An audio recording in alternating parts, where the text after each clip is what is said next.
Okay, I get this question quite often, and this question is, can you slow yourself down when you're going down a hill just by going side to side? And the answer is yes, but you have to pay attention to your edges, and you have to practice this, otherwise you could actually effectively sling yourself from side to side, powering off your corners, or at least not taking very much speed off those corners at all, and wind up going way faster than you should down a hill. So yeah, going side to side is good, but you really have to find a way to slant your edges to create a little bit of friction and take some of the speed off of your turns. And just how will we do that? So let's take a look at the video here. I went downstairs to a place where there's significant slope. It's gentle in some places, very steep in others, so I can show you the various techniques I have. I have two techniques. I would say the easiest technique is to use that outside foot, the foot at the bottom of the hill, to push out on a gentle angle and slow yourself down that way. There is also the inside edge of the foot that's closest to the turn, the fulcrum of the turn. That one comes into play too. Really a great slalom technique for slowing yourself down, yet maintaining some speed. For me, is something that integrates both feet equally.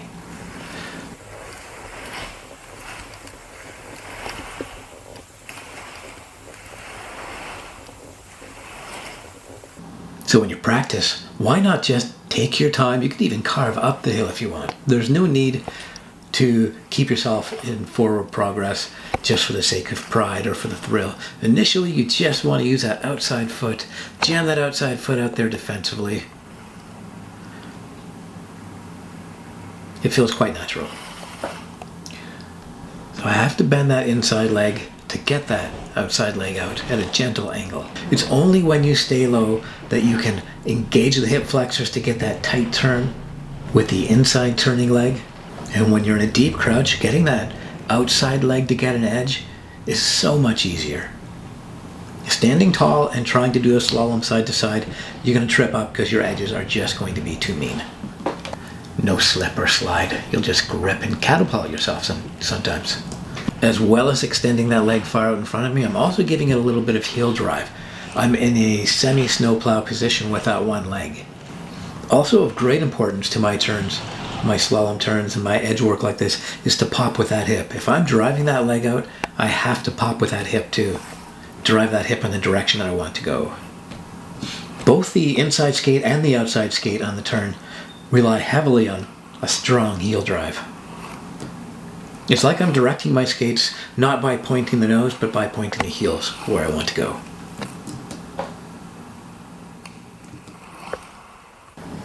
And of course, the other very important part of a slalom turn is that inside foot. So that inside foot does a very quick quarter of a circle, starting from just about where my opposite shoulder is, crossing my midline and winding right back in its natural position. Yeah, let's watch the slow-mo.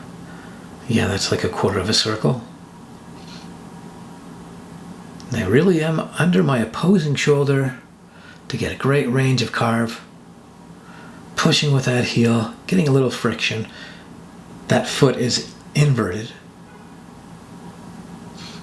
meaning I get a similar angle to when I do that outside edge slant. It can stop you up too quickly if you go hard on that one when you're in the turns. Again, you integrate it in where you're going on that inside foot and then shifting over to that outside foot. Then you're onto something smooth.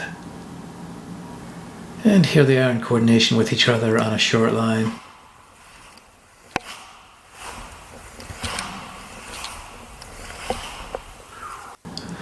So this is how I would work it if I was just skating down. I wanted to be swift, but I also wanted to be safe. And slowing myself down using only slalom technique. I like to listen to get a little bit of a hiss around each turn when I'm trying to take a little bit of speed off. Driving with the heels, with the under, and the outside.